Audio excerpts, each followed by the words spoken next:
Queridos irmãos, graça e paz a todos.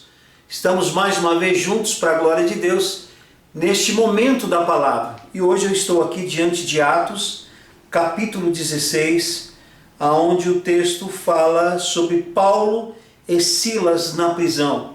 Eu vou ler a partir do versículo 19, a minha versão diz assim: percebendo que a sua esperança de lucro tinha se acabado, os donos da escrava agarraram Paulo e Silas e os arrastaram para a praça principal diante das autoridades e, levando-os aos magistrados, disseram: estes homens são judeus e estão perturbando a nossa cidade, propagando costumes que a nós romanos não é permitido aceitar nem praticar. A multidão ajuntou-se contra Paulo e Silas e os magistrados ordenaram que se lhes tirassem as roupas e fossem açoitados. Depois de serem severamente açoitados, foram lançados na prisão. O carcereiro recebeu instrução para vigiá-los com cuidado. Tendo recebido tais ordens, ele os lançou no cárcere interior e lhes prendeu os pés no tronco. Por volta da meia-noite, Paulo e Silas estavam orando e cantando hinos a Deus. Os outros presos os ouviam.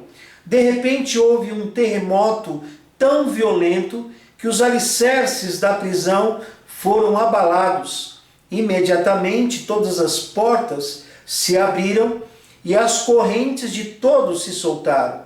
O carcereiro acordou e, vendo abertas as portas da prisão, desembainhou sua espada para se matar, porque pensava que os presos tivessem fugido. Mas Paulo gritou: não faça isso, estamos todos aqui. O carcereiro pediu luz, entrou correndo e trêmulo, prostrou-se diante de Paulo e Silas. Então levou-os para fora e perguntou: senhores, que devo fazer para ser salvo? Eles responderam: creia no Senhor Jesus, e serão salvos você e os de sua casa. Glória a Deus. Que Deus nos abençoe com a sua palavra. Vocês conhecem bem esse texto, né? Paulo e Silas estavam em Filipos. Eles ficaram hospedados na casa de Lídia, que é o primeiro relato de conversão. E eles sempre iam orar perto ali do rio, e havia essa mulher endemoniada, né? uma pitonisa, discípula de Piton, né? O deus Piton. E essa mulher, ela fazia adivinhações e dava muitos lucros para os seus donos. Agora, quando elas passavam, ou quando o apóstolo Paulo e Silas passavam por ela, ela dizia: estes são servos do Deus Altíssimo e anunciam o caminho da salvação. E todos os dias essa encheção, né?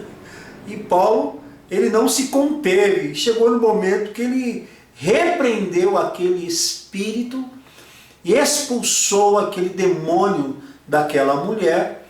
E então os homens levaram aos magistrados na praça principal, e a multidão apoiou o dono daquela mulher lá, daquela escrava, e foi um alvoroço. Eles apanharam muito, foram parar na prisão, e à meia-noite, pés e mãos ao tronco, sofrendo dores, cãibras, eles estavam louvando a Deus, adorando a Deus. E enquanto estavam adorando, os outros presos ouvindo, de repente houve um terremoto e as cadeias se soltaram de suas mãos. Eles estavam praticamente livres. O carcereiro, que se responsabilizava pela vida dos presos, ia se matar. Era sua honra que estava em risco. Mas o apóstolo Paulo diz: não faça isso, estamos todos aqui. E aquilo quebrantou o coração do carcereiro. Ele diz: senhores, o que eu preciso fazer para ser salvo? E aí então o apóstolo respondeu: creia no Senhor Jesus, serão salvos você e os de sua casa. Nós temos lições preciosas nesse texto. mas nós precisamos aprender com Paulo e Silas o que é necessário para a realização da obra de Deus. Algumas lições. Primeiro, discernir problemas espirituais. Todos que estão na obra de Deus, envolvidos com a obra de Deus, mesmo que não sejam missões, na igreja, que esteja fazendo a obra de Deus ali na sua casa, na sua comunidade, no seu trabalho, precisa ter discernimento espiritual. Algumas vezes nós estamos rodeados de pessoas endemoniadas, que estão oprimindo a obra de Deus. E nós às vezes responsabilizamos a questões humanas, terrenas, mas não é bem assim. Nós precisamos pedir a Deus discernimento espiritual para fazermos a obra de Deus. E Paulo teve discernimento. Ele percebeu que não era mulher, mas era demônio. E ele repreendeu aquele demônio. Segundo lugar, nós precisamos pregar sem medo a mensagem da cruz. Penso que uma obra extraordinária que Deus realiza em nós para fazermos a sua obra é tirar o medo. É fundamental que nós não tenhamos medo. Às vezes as pessoas se levantam contra nós, às vezes o inimigo se levanta contra nós, e às vezes parece que uma montanha se ergue para nos obstar, para obstar a obra de Deus. Não tenha medo. Você que está fazendo a obra de Deus, aonde quer que seja, não tenha medo de ninguém. Você saiba que Deus, quando Ele chama, Ele capacita e Ele reveste você de poder e autoridade para fazer a obra de Deus. Por isso, não tenha medo e pregue a mensagem da cruz. Terceiro lugar, nós precisamos estar conscientes da perseguição. Olha, quando você vai fazer a obra de Deus, não pense que o inimigo vai ficar quietinho e que ninguém vai se levantar contra você. O interessante é que quando você faz a obra de Deus, você está no Espírito, às vezes pessoas da própria igreja se levantam contra você. Pessoas da sua própria família se levantam contra você. Porque não é fácil servir a Deus. Quando nós servimos a Deus, nós sofremos retaliações. Agora, nós não podemos ficar com a atenção nas perseguições e, como na lição anterior aprendemos, ficar amedrontados. Não, nós devemos continuar. Se Deus é por nós, quem será contra nós? Deus estando ao nosso lado, somos maioria. E vamos para o enfrentamento, e que as perseguições elas continuem, mas nós vamos fazer a obra de Deus e não seremos intimidados pelas perseguições. Em quarto lugar, nós precisamos entender que o louvor e a adoração deve estar em nossos lábios em todas as circunstâncias. Vejam aqueles homens sofrendo, eles se apanharam, é possível que eles estivessem ensanguentados, eles estavam ali com os pés e mãos ao tronco, eles estavam desconfortáveis, eles estavam com cadeias em seus braços, em seus pés, mas estavam louvando a Deus. Eles estavam glorificando a Deus. Essa postura, ela é muito importante para todos nós que fazemos a obra de Deus.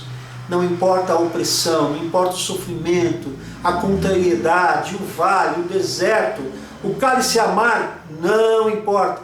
Louve a Deus, glorifique a Deus, o exalte de todo o seu coração, de todo o seu entendimento. É no louvor que nós obtemos a libertação, é no louvor que nós obtemos a vitória. Mas não xingue Deus, não reclame de Deus, não blasfeme contra Deus. Fique em paz teu coração e o glorifique. Porque Deus está no controle de todas as coisas. Ele não está apático ao seu sofrimento, aos problemas que você esteja passando. Glorifique a Deus, mesmo que esse momento seja um momento de vento contrário, um momento amargo, um momento difícil. Glorifique a Deus, agradeça. A Bíblia diz, a tudo dai graças, porque esta é a vontade de Deus em Cristo Jesus. E finalmente, proclame a salvação mediante a fé. O que as pessoas precisam? O que as pessoas precisam? O que eu preciso fazer para ser salvo?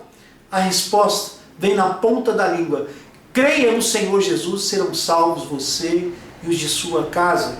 Eu quero crer que essa promessa de ser salvos da sua casa não é só para o carcereiro, mas para todo crente que crê, que confia no Senhor, ele alcança a família sim. Nós precisamos crer. E a salvação é mediante a fé. Nós precisamos dispor o nosso coração, entregar a nossa vida ao Senhor, e dessa forma Deus fará a obra. Essa narrativa é uma narrativa extraordinária. Percebemos aqui nitidamente a manifestação do poder de Deus do começo ao fim, desde a expulsão dos demônios até o momento em que Deus manifesta aquele terremoto e quebranta o coração do carcereiro para que ele possa ter uma experiência com Deus. Deus também quer manifestar o seu poder através da sua vida. Se disponha e se envolva com a obra de Deus. Vamos orar? Curva a sua fronte, fecha teus olhos. Pai de amor e de imensa bondade, louvado e exaltado seja o teu santo e bendito nome. Graças nós te damos, Senhor, pelo teu grande amor. Graças nós te damos, Senhor Deus, pela tua palavra. Graças nós te damos, Senhor, porque um dia, ó Deus, a tua graça nos alcançou. Nos ajude, ó Deus, a fazermos a tua obra e tira do nosso coração todo o medo. Eu oro, Pai, por todos aqueles que estão participando desta devocional. Que o Senhor os revista de poder e autoridade e que o Senhor cumpra com os teus propósitos em suas vidas. Oramos agradecidos em o nome de Jesus. Amém. Amém. Glória a Deus. Um forte abraço. Que Deus o abençoe.